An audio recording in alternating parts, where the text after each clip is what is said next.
algo en común, y es que Dios ha creado un propósito para cada uno de nosotros. Hay un propósito general para toda la raza humana, como decían, que es que todos conozcan a Dios, todos sean salvados, pero para cada uno de nosotros Dios tiene un propósito en esta vida. Si no lo sabías, Dios tiene un propósito específico para tu vida, pero para llegar a ese propósito tenemos que recorrer un camino, y ese camino no siempre es fácil.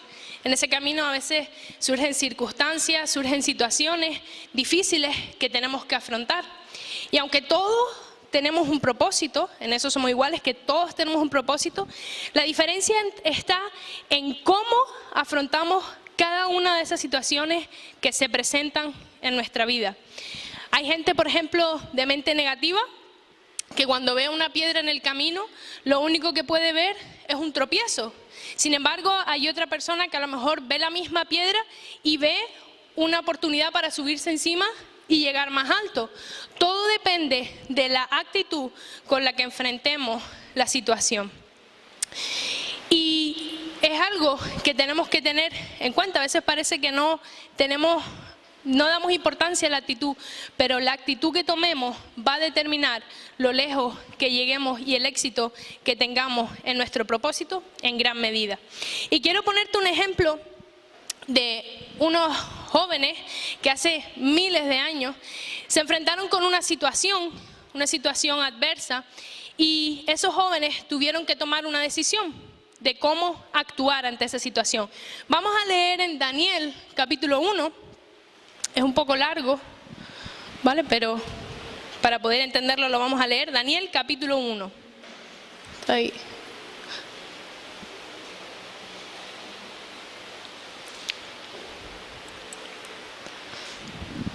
¿Lo tenemos?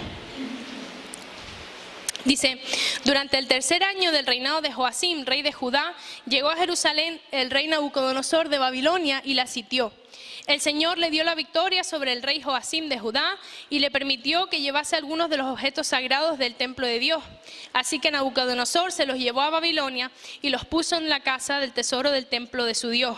Luego el rey ordenó a Aspenaz, jefe del Estado Mayor, que trajera al palacio a algunos de los jóvenes de la familia real de Judá y de otras familias nobles que habían sido llevados a Babilonia como cautivos. Selecciona solo a jóvenes sanos, fuertes y bien parecidos, le dijo.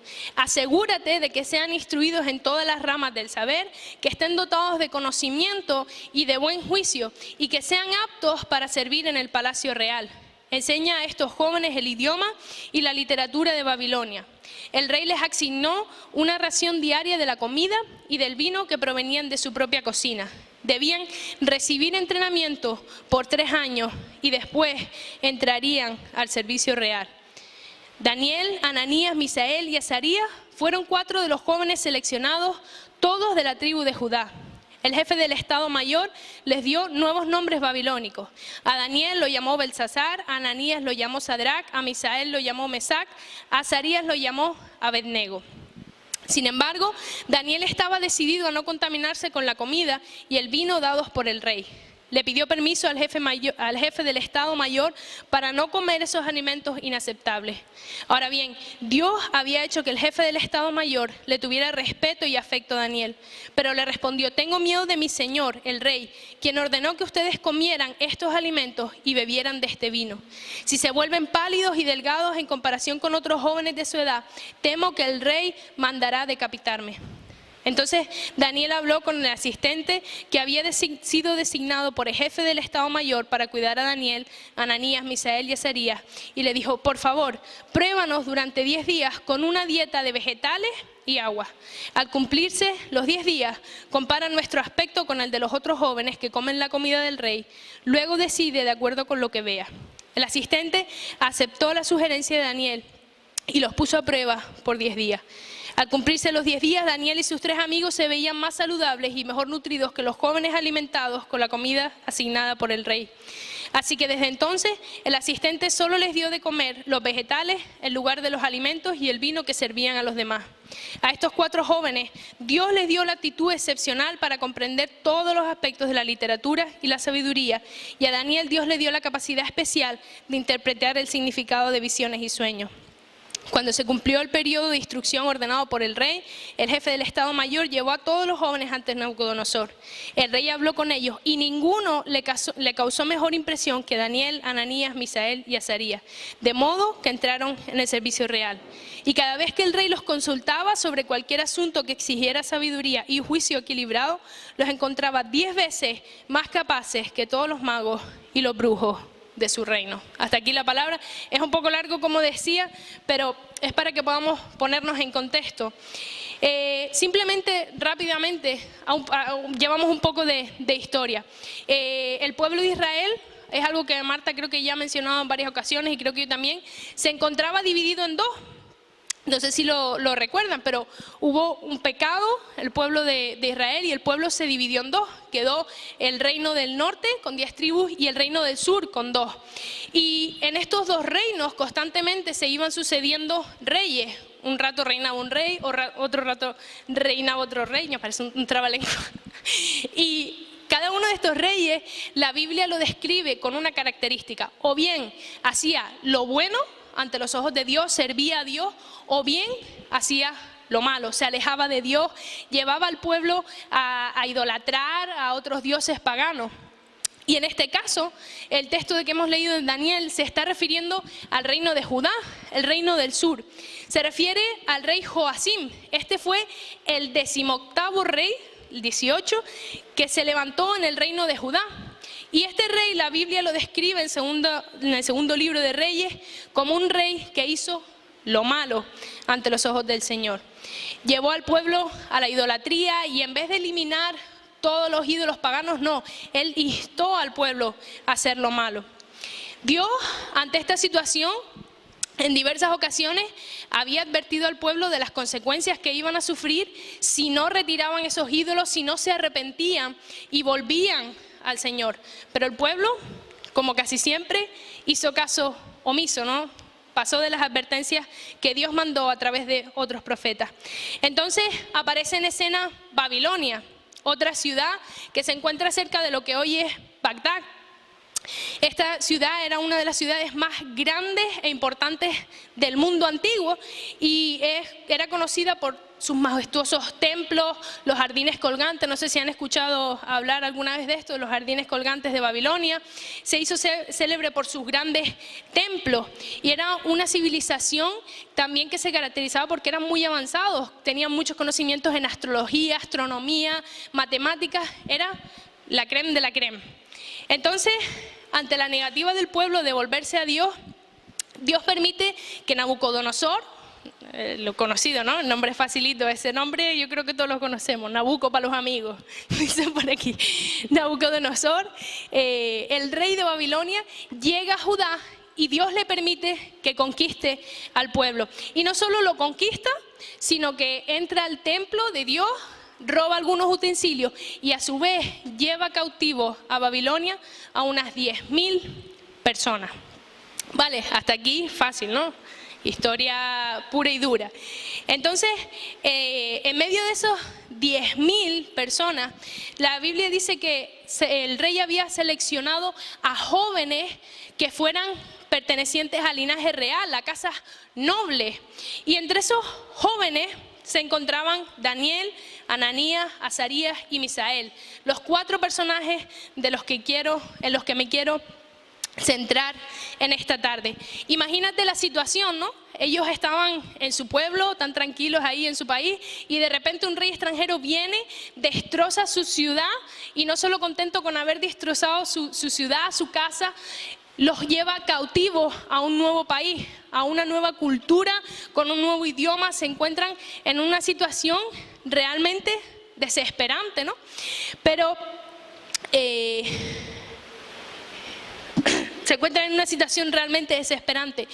Pero sin embargo, te hago un poco de spoiler, a pesar de esa situación, al final de la historia, Daniel y sus 3 amigos consiguen permanecer firmes en Babilonia y llegan victoriosos al propósito que Dios tenía para ellos.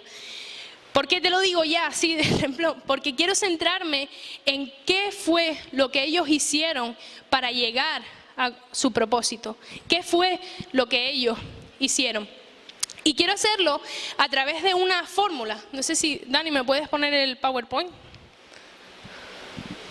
Quiero describir qué fue lo que ellos hicieron a través de una fórmula. Es una fórmula de un ponente que se llama Victor Coopers, y me gusta mucho esta fórmula, y cuando la leí y lo comparé con el texto vi que se podía aplicar.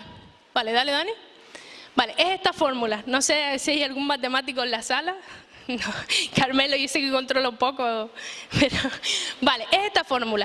Y ustedes dirán, ¿qué significa eso? Pues vamos a verlo.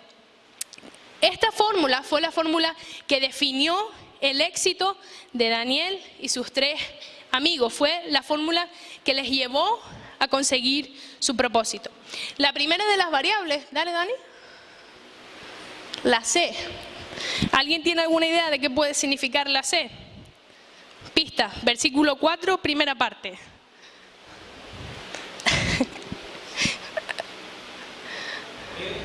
Comida no, la comida es importante, pero no. Vale, Marta dijo la palabra ahí. Conocimiento. La primera de las variables de nuestra ecuación es el conocimiento. Dale, papi. Tiene que darle para que se vea.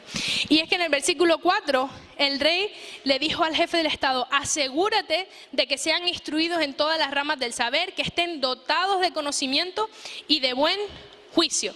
Y probablemente, como Daniel y los demás jóvenes pertenecían a familias nobles de la realeza, ellos tenían acceso a literatura, a formación, y eran jóvenes que habían recibido formación, que tenían conocimiento de muchas áreas, pero también estaban instruidos en la palabra de Dios, en la ley de Dios. La segunda variable, si le damos Dani, es la H. Esta es un poco más difícil porque no aparece explícitamente, pero también se encuentra en el versículo 4, segunda parte. Sí, sí, habilidad, sí. Habilidad lleva H. Es la habilidad. Y es que en el versículo 4, la segunda parte, después de buen juicio, dice: y que sean aptos para servir en el palacio real. La aptitud se relaciona con habilidad. No estaba refiriéndose solo a unos conocimientos teóricos, sino que tuvieran habilidades que pudiesen desempeñar en el palacio real, que pudiesen utilizar, ¿no? Ahora, estas 2 variables son importantes. Dale, si quieres le puedes dar, Dani, aunque no te diga nada porque... Ahí, aptitudes, habilidades... No te pases. Aunque estas 2 variables son importantes, estas 2 variables no fueron la clave del éxito de Daniel, Ananías, Misael y Azarías. Y es que probablemente los demás jóvenes que estaban con ellos se recuerdan que habían sido llevados más jóvenes, no solo ellos. Pero esos otros jóvenes también probablemente tenían conocimiento, tenían habilidades, porque es lo que el rey había mandado. Pero sin embargo la Biblia no destaca a los demás, destaca a ellos 4. ¿Por qué? ¿Qué fue lo que hizo que ellos marcaran la diferencia? Que se destaquen sus nombres. Y entra en juego la siguiente variable. Dale, Dani. La A. A ver, está fácil, el título de la prédica. Actitud, la actitud entra en juego. ¿Sabes? Cuando ellos fueron llevados a Babilonia, se preparó un entrenamiento específico y exclusivo para estos jóvenes. Durante 3 años iban a estar comiendo una comida específica, diseñada exclusivamente para alimentarlos a ellos. Iban a estar recibiendo formación en literatura babilonia, en la lengua babilonia. Todo estaba enfocado a que pudieran amoldarse a la cultura de Babilonia. Y a mí se me hace raro, ¿no?, que un rey de una cultura coja a jóvenes extranjeros para servir, porque ese era el propósito. Querían formarles para que les sirvieran después. Pero es que el rey, como decía antes, había escogido lo mejor de lo mejor. Y ahora, ya con lo mejor, tenía que modelarlos a su gusto para que luego pudieran servirle. La idea era hacer que los jóvenes comieran, vistieran, pensaran y actuaran como babilonios, que llegaran a olvidar completamente quiénes eran antes de entrar a Babilonia. El llegar a Babilonia se convirtió desde el minuto 1 en una lucha por no olvidar quiénes ellos eran. Y en ese empeño de borrar su identidad, incluso llegaron a cambiarle los nombres. En el versículo 6 se dice eso. Si te fijas, algo curioso, Daniel significa Dios es mi juez. Sin embargo, le cambiaron por Belsasar, que significa Bel guarda su vida. Y Bel era un dios al que adoraban los babilonios. Ananías significa el Señor es piadoso. Sin embargo, le pusieron Sadrach, que significa mandamiento de Acu, otro dios babilonio. Misael significa quien pertenece a Dios, y le pusieron Mesac, quien como Acu.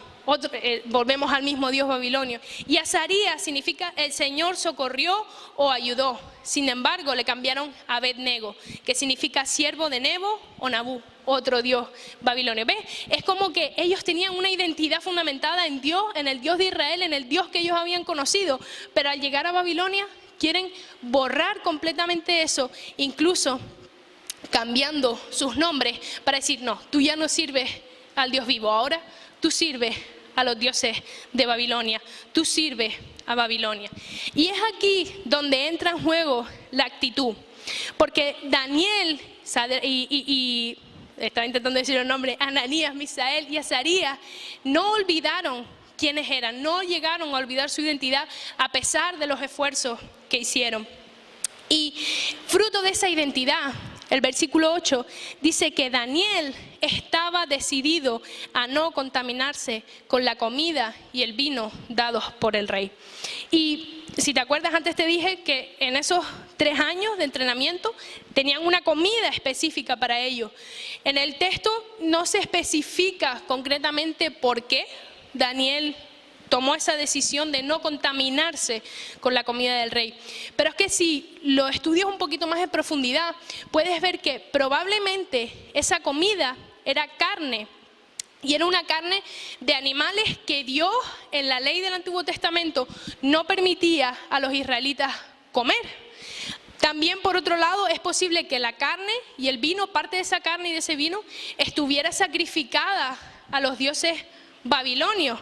Entonces, a los ojos de Daniel y de estos jóvenes, era algo impuro, era algo que no agradaba a Dios. Por lo tanto, ante esa situación, decidieron mantenerse puros y no comer de esa comida contaminada. Y es interesante porque, a diferencia de lo que vemos hoy en día cuando hay guerras, cuando un reino o cuando un país hace prisioneros, normalmente suele darle malos tratos, tortura, no le da de todo menos cosas buenas. Sin embargo, pareciera que Nabucodonosor estaba tratando de ganarse el favor de los jóvenes, dándoles buena comida, dándoles un buen trato. Y parece algo suculento, ¿verdad? Un buen platito de carne, ¿quién no se lo come? Pero sin embargo, a pesar de lo suculento, de lo bueno que podía parecer, de lo bueno que Babilonia podía ofrecer teóricamente, Daniel y los demás jóvenes no sucumbieron y decidieron permanecer firmes. Y esto es algo interesante, fue una decisión. En otras versiones dice que Daniel propuso en su corazón no contaminarse con la comida del rey. Y es que dice, no pensó con la mente, sino que lo propuso en su corazón, porque es en el corazón donde están nuestras convicciones, donde está lo que creemos, es en el corazón. Y él se propuso con toda su fuerza no contaminarse. A raíz de esta decisión, Daniel tuvo la valentía para pedirle a Aspenaz, el jefe que había sido puesto a cargo de ellos, que no les obligara a comer. Él les pidió que no les obligara a comer de esa comida. Sin embargo, este hombre tiene miedo, porque dice, si yo no les doy esta comida a ustedes, que está diseñada para ustedes, y cuando llegue el tiempo de que se acabe el entrenamiento, y ustedes no están fuertes, no están robustos, me la cargo, o sea, me la voy a llevar. Entonces, ellos recurren, no cesan en su empeño, y recurren a otro ayudante de este Aspenaz, y le vuelven a hacer la misma petición. En el versículo 13, le vuelven a hacer la misma petición y le piden que por 10 días haga la prueba, que por 10 días solo les dé a comer vegetales, legumbres y agua, y que después de esos 10 días compruebe el estado suyo para ver qué es lo que había pasado y a raíz de eso que decidiera. Entonces, este segundo encargado de Daniel y los demás jóvenes accede y le dice, vale, vamos a probar 10 días. Y durante 10 días les comienza a dar solo vegetales, solo legumbres y agua.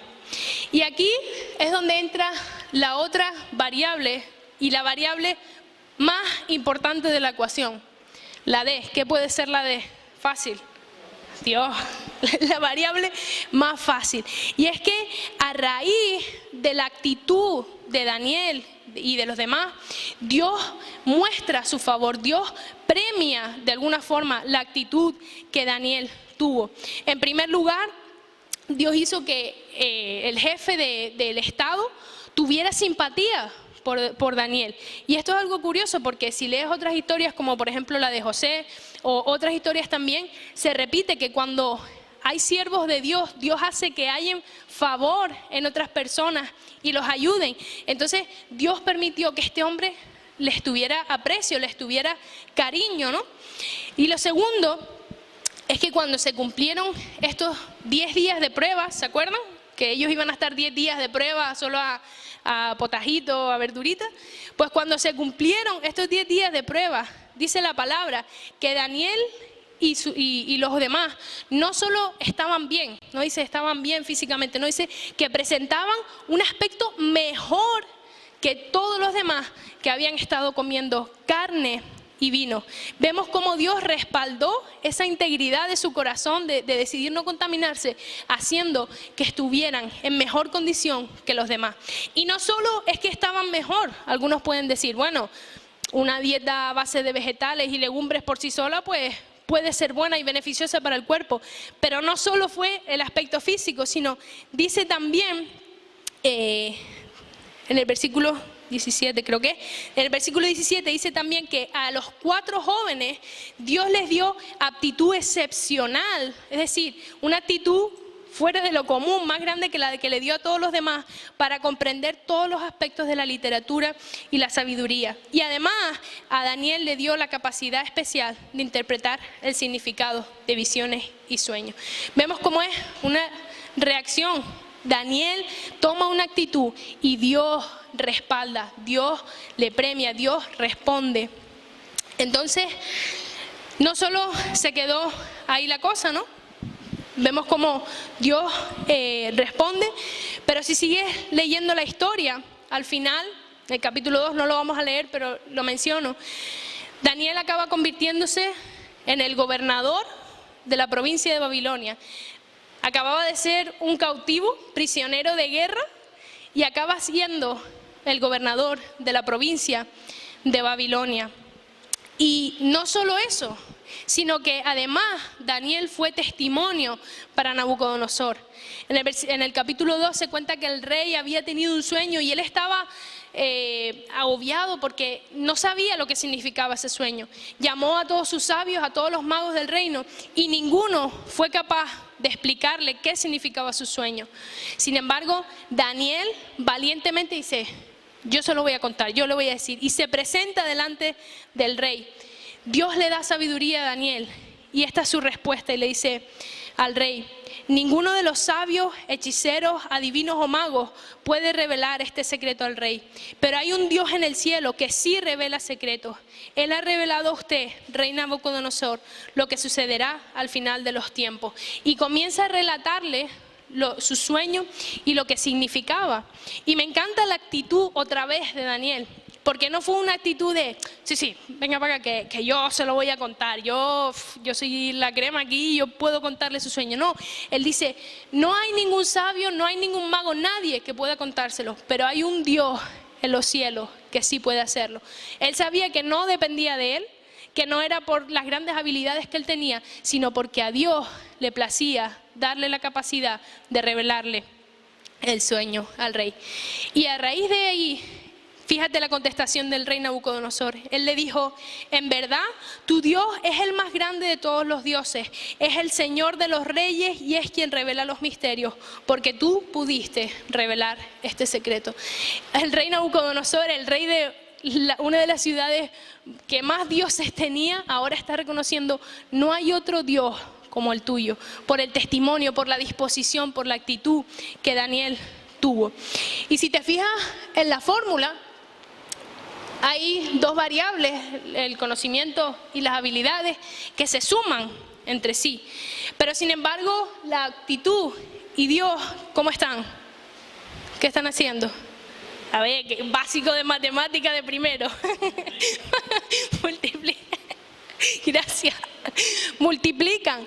Y es tremendo el impacto que tienen. No es lo mismo una suma que una multiplicación. Para los que saben un poco de matemática, cuando una variable multiplica a algo que está dentro de un paréntesis o de un corchete, el resultado cambia completamente.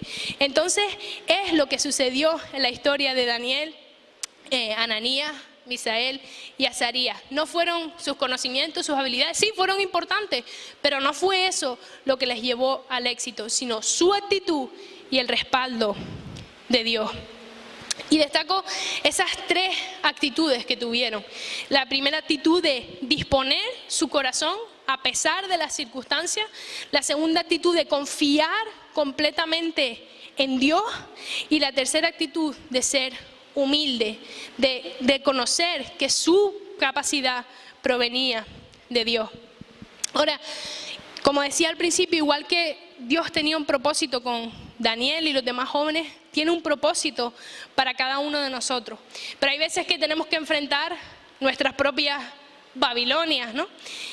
Pero ¿qué representa Babilonia? ¿Qué representa para ti? Y me gustaría que lo pensaras, no, yo te voy a decir lo que para mí representa, pero me gustaría que pudieras llevarlo al plano de tu vida. Por un lado, puede representar un momento difícil, una circunstancia adversa que estás viviendo en tu vida, como ellos tuvieron que experimentar el cautiverio, la opresión. Eso fue algo devastador para ellos, fue un golpe muy duro. Y quizás los jóvenes tenían la excusa perfecta para quejarse, para decir, no, Señor, yo ya no quiero saber nada de ti, tú nos abandonaste, dejaste que nos conquistaran. Pero sin embargo, se mantuvieron firmes. ¿Cómo reaccionamos nosotros cuando llega la adversidad? Y honestamente, ya no, sí, cuando son cosas difíciles es diferente porque somos humanos y nos venimos abajo. Pero honestamente yo tengo que reconocer que yo tengo mucha facilidad para la queja. No sé ustedes, pero tengo mucha facilidad para quejarme, aún en las cosas pequeñas. Y la queja, la actitud de la queja, tiene, igual que las demás actitudes, tiene un poder tremendo. Ya hay muchas personas en nuestra sociedad que viven desanimadas, que viven quejándose, que viven sin esperanza y no necesitan más personas que se quejen, que estén todo el día llorando por la esquina. No necesitan eso, necesitan personas que a través de su actitud muestren al Dios vivo en el que creen, muestren al Dios que da esperanza y al Dios que es capaz de cambiar las circunstancias.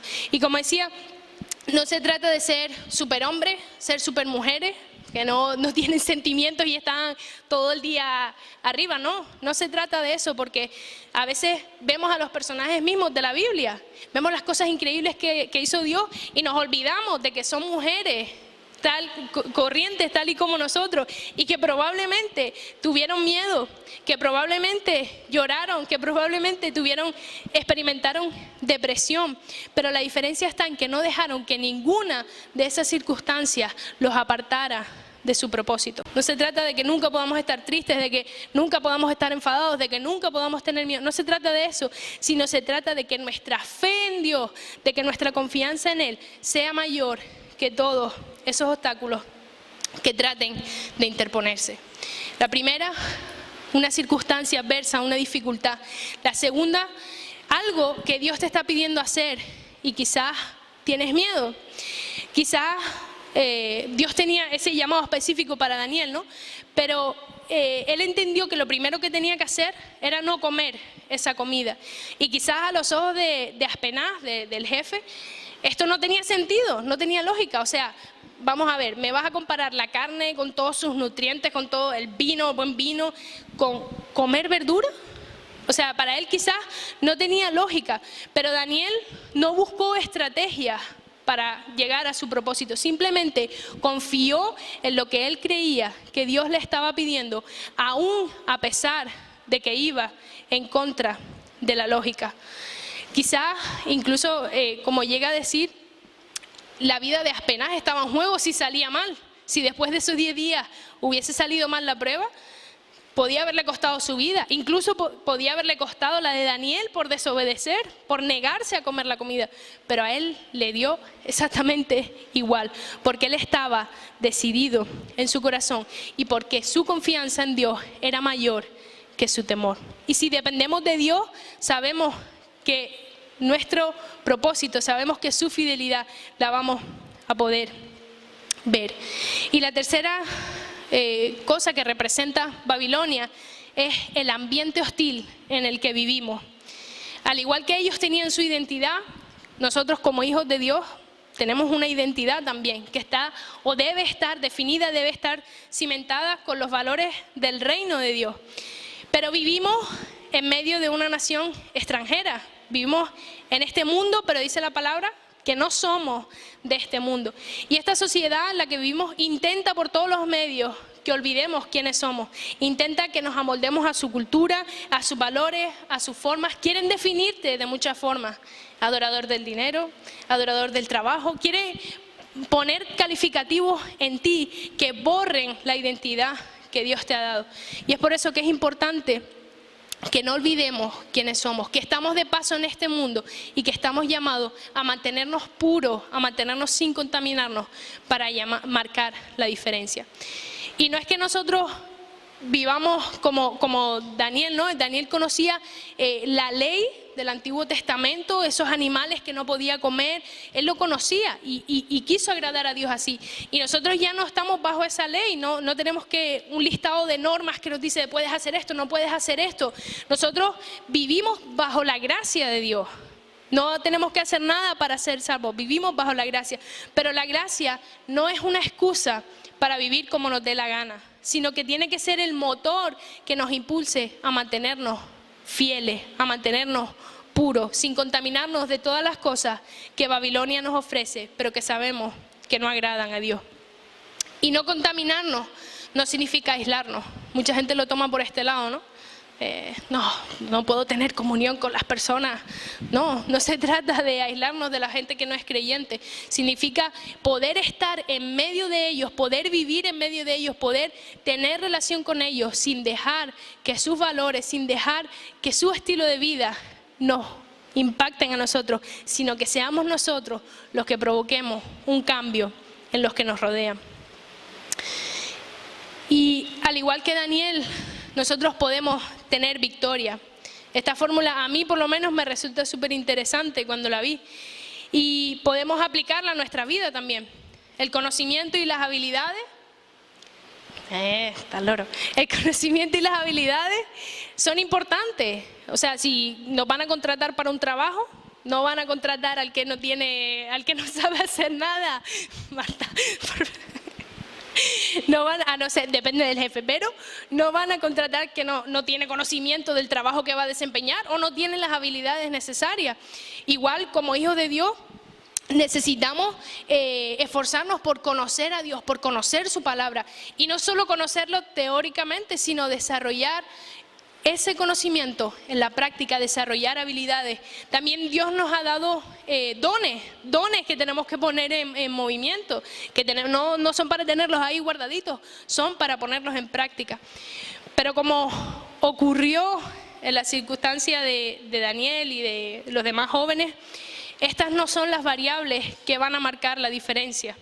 Nuestra actitud es la que va a marcar la diferencia. ¿Sabes?